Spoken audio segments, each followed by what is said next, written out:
கடவுள் அருள் டிவி நேயர்களுக்கு astro KS ஐயங்காரின் பணிவான நமஸ்காரங்கள். வார பலன் 25/3/2024 31/3/2024 வரை உண்டான வாரத்திற்கு என்னென்ன பலன் அப்படின்றத பார்ப்போம். அதற்கு முன்னாடி இந்த வாரத்தில் இருக்கக்கூடிய கோல்சாரம் என்ன, இந்த வாரத்தில் வரக்கூடிய விசேஷ தினங்கள் என்ன, அதை தவிர இந்த வாரத்தில் எந்த ராசிக்காரர்களுக்கு சந்திராஷ்டமம் அப்படின்றதையும் பார்ப்போம். முதலில் இந்த வாரத்தினுடைய கோல்சாரம் காலபுருஷ தத்துவத்தின் முதல் ராசியான மேஷ ராசியில் குரு பகவானும், கன்னியில் கேது பகவானும், கும்பத்தில் 3 கிரகம் செவ்வாய், சனி மற்றும் சுக்கிரன், மீனத்தில் 3 கிரகம் ராகு, சூரியன் மற்றும் புதன். சந்திர பகவான் அதிவேகமாக செல்லக்கூடிய சந்திர பகவான் இந்த வாரத்தில் பார்த்தீங்கன்னா உத்தர நட்சத்திரம் இந்த வாரத்தில் ஆரம்பிக்கும் பொழுது இருக்கார். அதிலிருந்து மூல நட்சத்திரம் இந்த வாரம் முடியும் போது போகிறார். மூல நட்சத்திரம்ன்றது தனுசு ராசியும், உத்தர நட்சத்திரம்ன்றது கன்னியா ராசியும் இருக்குது. 4 ராசிக்கு போகிறார். அதாவது கன்னி, துலாம், விருச்சிகம், தனுசு இந்த 4 ராசிக்கு போகிறார். இந்த வாரத்தில் வரக்கூடிய விசேஷ நாட்கள் அப்படின்னு பார்க்கும்பொழுது இந்த வாரத்தில் பௌர்ணமி, இந்த வாரம் ஆரம்பிக்கும் பொழுதே பங்குனி உத்திர திருவிழா, இது ஒரு பெரிய மிக ஏற்றமான விசேஷம். பௌர்ணமி திதி கார்த்தால் சூரிய உதயத்தை வைத்து சொல்லக்கூடியதுனால பௌர்ணமி திதி இன்றைக்கி மத்தியானம் வரலும் இருக்கும்.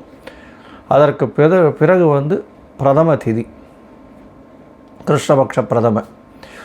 இந்த வாரத்தில் வரக்கூடிய விசேஷ நாள் அப்படின்னு பார்க்கும்பொழுது 29ஆம் தேதி அன்னைக்கு சதுர்த்தி அப்படின்னு சொல்லும்பொழுது விநாயக பெருமானை வணங்கிட்டு வர்றதும், மினிமம் ஒரு 9 பிரதட்சணம் பண்ணிவிட்டு ஒரு தேங்காயை உடைச்சிட்டு 9 தோப்புக்கரணம் போட்டு வர்றதன் மூலியமாக உங்களுக்கு வரக்கூடிய கஷ்டங்கள், வந்த கஷ்டங்கள் எல்லாமே விலகும். அதாவது சதுர்த்தியில் 2 வகை. ஒன்று வர சதுர்த்தி, மற்றொன்று அதாவது தேய்பிரையில் வரக்கூடிய சதுர்த்தி. தேய்பிரையில் வரக்கூடிய சதுர்த்தியில் உங்களுக்கு கஷ்டங்கள் எல்லாம் நிவர்த்தி ஆகணும்னு வேண்டிக்கணும். அதாவது உங்களுக்கு தடங்கள் ஏதாவது ஏற்படுறதா, படிக்கக்கூடிய இடத்துல தடங்கள், அதை தவிர பண வரவுக்கு தடங்கள், உங்களுடைய கஷ்டங்கள், உடல்நிலை பாதிப்பு, அதை தவிர பொருளாதார பாதிப்பு, இதை தவிர வேலை இல்லாமை, இது எல்லாத்தையுமே வேண்டிக்கக்கூடிய விஷயம் தேய்பிரையில் வரக்கூடிய சதுர்த்தியில் விநாயகர் பெருமானை போய் சேவிச்சுட்டு 9 தரம் சுற்றிட்டு ஒரு தேங்காயை உடைச்சிட்டு 9 தோப்புக்கரணம் பண்ணிவிட்டு பண்ணுறது மூலியமாக அந்த உங்களுக்கு உண்டான எந்த ஒரு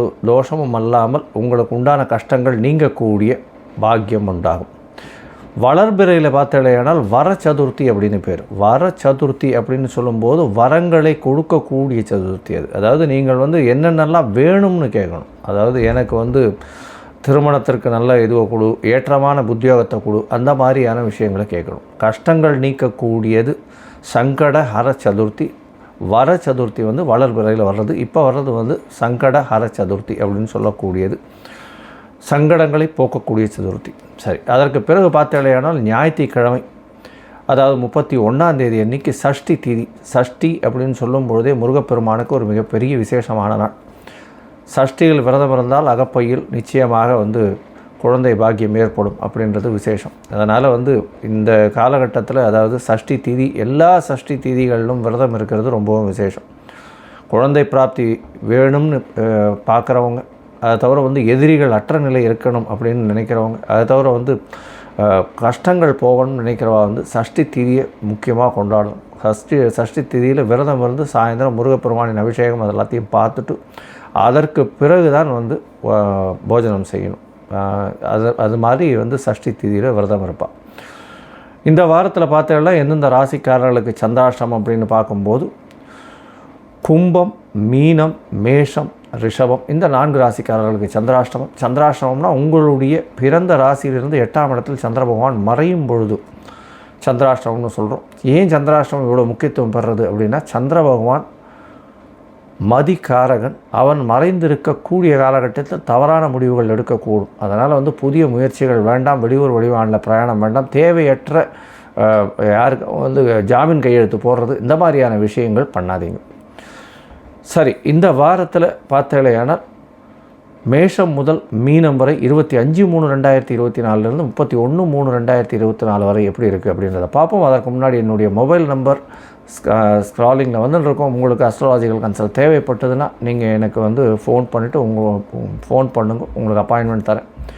உங்களுடைய date, time, place of birth, உங்களுடைய பெயர், உங்களுடைய தாய் தகப்பனார் பெயரை என்னுடைய வாட்ஸ்அப்பில் அனுப்பிச்சிங்கன்னா உங்களுடைய ஜாதகத்தை கணித்து சந்தி இருக்கான்றதை பார்க்கணும். முதல்ல வந்து நட்சத்திர சந்தி, பாத சந்தி, அதை தவிர லக்ன சந்தி, ஏதாவது சந்தி இருக்கா அப்படின்றத பார்த்து உங்களுடைய நட்சத்திரம் என்ன, உங்களுடைய ராசி என்ன, உங்களுடைய லக்னம் என்ன அப்படின்றத ஒழுங்காக குறித்து அதற்கு பிறகு உங்களுடைய தசாபுக்தி அந்தரம் சூக்ஷ்மம் எப்படி இருக்குன்றதை பார்த்து இன்றைய கோல்சார பிரகாரம் வந்து உங்களுக்கு என்னென்ன பிரச்சனைகள் இருக்குது, அதற்கு என்ன எளிய பரிகாரங்கள் செய்ய முடியும் அப்படின்றத கண்டிப்பாக சொல்கிறேன்.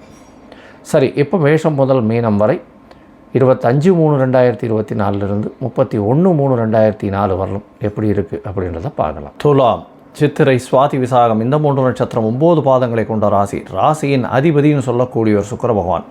ராசிக்கு 5ஆம் இடத்துல கோணத்தில் இருக்கிறது பெரிய ஏற்றத்தை கொடுக்கும். திரிகோணாதிபதினு சொல்லக்கூடிய சனி பகவானும் ஆட்சி பெற்று மூல திரிகோண வீட்டில் இருக்கிறது பெரிய விசேஷம். துலா ராசிக்காரர்களாக நல்ல ஏற்றமான காலம். திருமணத்திற்கு நல்ல யோகம் வந்தாச்சு. திருமணத்திற்கு பார்த்தோம்னா சப்தமாதிபதியாக சப்தமத்தில் இருக்கக்கூடிய குரு பகவான் வந்து ஒரு நல்ல ஏற்றத்தை கொடுப்பார். சப்தமாதிபதியும் 5ஆம் இடத்துல இருக்கார். 7க்கு 11ஆம் இடம்னு சொல்லக்கூடியது காதல் வயப்படக்கூடிய காலகட்டமாக இருந்தாலும் சிறு சிறு பிரச்சனைக்கு பிறகு காதல் கைகூடக்கூடிய காலகட்டமாக இருக்கும். ஏன்னா 5-7 தொடர்பு இருக்குது. இதை தவிர பார்த்தாலேயானா 11ஆம் இடத்தையும் பார்க்கக்கூடிய காலகட்டமாக இருக்கிறதுனாலையும் 11ஆம் அதிபதி அப்படின்னு சொல்லக்கூடியவர் 6ஆம் இடத்தில் மறைந்திருக்கக்கூடிய காலகட்டம் அப்படின்றதுனாலையும் கண்டிப்பாக திருமண யோகம் வரக்கூடிய வாய்ப்பு உண்டு. திருமணத்திற்கு காதலிக்கக்கூடிய வாய்ப்புகள் நிச்சயமாக உண்டு. அதாவது ஒருவரை ஒருவர் மனப்பூர்வமாக நேசிக்கக்கூடிய வாய்ப்புகள் மிகவும் அதிகமாக இருக்கக்கூடிய காலகட்டம். இந்த வாரத்தில் பார்த்தாலேயானால் உங்களுடைய ராசிக்கு 5ஆம் இடம் வலுத்து போகிறது. செவ்வாய், சனி மற்றும் சுக்கிர பகவான் 3 கிரகங்கள் ராசியின் அதிபதியே அங்கே போய் இருக்கிறதுனால நல்ல ஒரு ஏற்றம், பூர்வ புண்ணியம் நல்ல ஒரு ஏற்றத்தை கொடுக்கக்கூடிய காலகட்டம். நினைத்த காரியங்கள் நினைத்த இடத்தில் நடக்கக்கூடிய வாய்ப்புகள் உண்டு. நீங்கள் நினைத்தது எல்லாமே நிச்சயமாக கைகூடக்கூடிய காலகட்டமாக இருக்குது. உங்களுடைய ராசிக்கு பார்த்தோம்னா உங்களுடைய ராசிக்கு 2ஆம் அதிபதினு சொல்லக்கூடிய ஒரு 5ஆம் இடத்துல இருக்கிறது பெரிய விசேஷம். உங்களுக்கு புதிய பதவி, புகழ், அந்தஸ்து, கௌரவம்லாம் வரக்கூடிய வாய்ப்புகள் நிச்சயமாக உண்டு. படிக்கக்கூடிய மாணவர்களுக்கு நல்ல ஒரு ஏற்றமான காலமாக இந்த வாரம் அமைய போகிறது. 9ஆம் அதிபதி அப்படின்னு சொல்லக்கூடிய புத பகவான் 6ஆம் இடத்துல நீச்சம் பெற்று இருக்கிறதுனால இந்த காலகட்டத்தில் சிறு சிறு பிரச்சனைகள் தந்தைக்கு வரக்கூடிய வாய்ப்புகள் உண்டு. உங்களுடைய ராசிக்கு 6ஆம் இடத்துல சூரியன், புதன் மற்றும் ராகு இருக்கிறதன் மூலியமாக பார்த்தாலேயானால் உங்களுடைய ராசிக்கு 6ஆம் இடத்துல சிறு சிறு பிரச்சனைகள் வரக்கூடிய தந்தைக்கு உடல்நிலையில் பிரச்சனைகள் இருக்கக்கூடிய காலகட்டம். ஏன்னா சூரிய பகவான் அங்கே இருக்கார். 9ஆம் அதிபதியும் அங்கேயே நீச்சம் பெற்று போயிருக்கிறதுனாலையும் ராகுவோட சம்பந்தம் தந்தையின் மூலியமாக தந்தைக்கு வந்து சிறு பிரச்சனைகள் வரக்கூடிய வாய்ப்பு, உடல் நலத்திலும் சரி பொருள் நலத்திலும் சரி வரக்கூடிய வாய்ப்புகள் உண்டு. உங்களுடைய ராசிக்கு பார்த்தாலேயானால் 12ஆம் இடத்துல இருக்கக்கூடிய கேது வந்து உங்களுக்கு ஒரு பெரிய ஏற்றத்தை கொடுப்பார். உங்கள் சொந்த ஊரில் இல்லைன்னா உங்கள் ஊர் நீங்கள் உங்களுடைய கிராமத்தில் இருக்கக்கூடிய ஒரு என்ன சொல்கிறது, ஒரு இந்த யோகிகள் அந்த மாதிரியான இடத்துக்கு போயிட்டு வரக்கூடிய வாய்ப்புகள் நிச்சயமாக உண்டு. இந்த வாரத்தில் பார்த்தீங்கன்னா அதிவேகமாக செல்லக்கூடிய கிரகமான சந்திர பகவான் உங்களுடைய ராசிக்கு 10ஆம் அதிபதி அப்படின்னு சொல்லக்கூடியவர் உங்களுடைய ராசிக்கு 12ஆம் இடத்தில் ஆரம்பிக்கிறார். அதாவது 25/3/2024 31/3/2024 வரை உண்டான வாரத்தில் 25ஆம் தேதியிலேருந்து 27ஆம் தேதி கார்த்தால் ஒரு 3:30 மணி வரலும் சந்திர பகவான் உங்களுடைய ராசிக்கு 12ஆம் இடத்துல இருக்கார். கேதுவோட சம்பந்தத்தில் இருக்கிறதுனால கொஞ்சம் வந்து தூக்கமின்மை அப்படின்றது வரக்கூடிய வாய்ப்பு உண்டு. ரொம்ப ஞானத்தை தேடி ஆன்மீகத்தை தேடி ஓடக்கூடிய வாய்ப்புகள் மிகவும் அதிகமாக இருக்கக்கூடும். சிறு சிறு மனக்லேசங்கள் வரக்கூடிய வாய்ப்புகள் நிச்சயமாக உண்டு. இருந்தாலும் 27ஆம் தேதி காத்தால் 3:30 மணிக்கு மேலே 29ஆம் தேதி அதிகாலை 12:30 மணி வரலும் பார்த்தாலேனா சந்திர பகவான் உங்களுடைய ராசியிலே இருக்கார். குரு சந்திர யோகம் வருது. கஜகேசரி யோகம்னு சொல்லக்கூடியது. மனசில் வந்து ரொம்ப கட்டுப்பாடு வரும். சுய ஒழுக்கம் ரொம்ப அதிகமாக இருக்கும். எந்த ஒரு விஷயத்தையும் எடுத்து செய்யக்கூடிய தீர்க்கமான முடிவுகள் எடுப்பீங்க. வெற்றி நிச்சயமாக உங்களுக்கு கிடைக்கக்கூடிய பாக்கியம் நிச்சயமாக உண்டு. உங்களுடைய ராசிக்கு பார்த்தோம்னா 3ஆம் இடத்துல சந்திர பகவான் போகிறார். 29 அதிகாலை ஒரு 12:30 மணியிலிருந்து 31ஆம் தேதி மாலை ஒரு 7:30 மணி வரலும் இருக்கக்கூடிய காலகட்டம். இந்த காலகட்டத்தில் பார்த்தடையானால் சந்திர பகவான் உங்களுடைய ராசிக்கு 2ஆம் இடத்துல நீச்சப்பட்டு போகிறார். 10ஆம் அதிபதி 2ஆம் இடத்துல நீச்சப்பட்டு போகிறதுனால தொழிலில் வந்து சிறு சிறு பிரச்சனைகள் இருந்தாலும் அது வெற்றிகரமாக முடியும். ஏன்னா 2ஆம் இடத்து அதிபதியும் வந்து 5ஆம் இடத்துல வந்து சுக்கிர பகவான் உங்களுடைய ராசியின் அதிபதியோடு சேர்ந்து இருக்கிறதுனால நிச்சயமாக வெற்றி அடையக்கூடிய காலகட்டமாக இந்த வாரம் அமைகிறது. இந்த வாரத்தில் பார்த்தாலேயானால் பணவரவிற்கு பஞ்சம் இருக்காது. படிக்கக்கூடிய மாணவ மாணவியர்களுக்கு நல்ல ஒரு ஏற்றம். போட்டித் தேர்வுகள் நிச்சயமாக வெற்றி பெறக்கூடிய வாய்ப்பு உண்டு.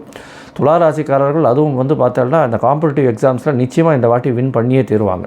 இந்த வாரத்தில் பார்த்தாலேயானால் இந்த துலா ராசிக்காரர்களுக்கு அதுவும் வந்து இந்த பின்னலாடை, அது தவிர கார்மெண்ட் இண்டஸ்ட்ரி, பால் பதனிடும் தொழில்கள், பால் உடைய அடிஷ்னல் ப்ராடக்ட்ஸ்ன்னு சொல்லக்கூடிய ஐஸ்கிரீம், இந்த மாதிரியான குளிர் சாதனத்தில் வச்சு, ஏன்னா சனி பகவானோட சேர்ந்து சுக்கிரன் இருக்கிறதுனால குளிர் சாதனத்தை வைத்து இருக்கக்கூடிய விஷயங்கள் இதெல்லாம் வந்து ஒரு பெரிய ஏற்றத்தை கிடைக்கும்.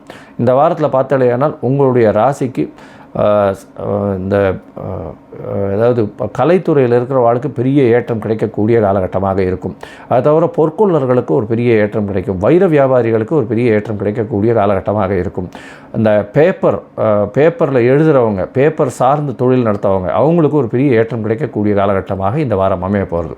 இந்த வாரத்தில் பொதுவாகவே இந்த துளாராசிக்காரர்கள் நல்ல ஏற்றமான வாரம். நீங்கள் வந்து அருகில் இருக்கக்கூடிய ரங்கநாத பெருமாளை போய் சேவிச்சுட்டு வாங்க, உங்களுக்கு வந்து ஒரு பெரிய ஏற்றம் கிடைக்கும். தாமரை புஷ்பம் வாங்கி கொண்டு போய் போட்டு வாங்க, அங்கே தாயாருக்கு கொடுத்துட்டு வாங்க. அதை தவிர வந்து உங்களால் முடிஞ்சது பாலோ இல்லைன்னா பாதாம் பருப்போ கொண்டு போய் சமர்ப்பிச்சுட்டு வாங்க, உங்களுக்கு நிச்சயமான வெற்றி காத்திருக்கு. கடவுள் அருள் டிவியை பார்த்தமைக்கு நன்றிகள். மேலும் இது போன்ற தகவல்களை தெரிந்து கொள்ள கடவுள் அருள் டிவியை சப்ஸ்கிரைப் செய்யுங்கள். மறக்காமல் பெல் ஐக்கானை கிளிக் செய்யுங்கள்.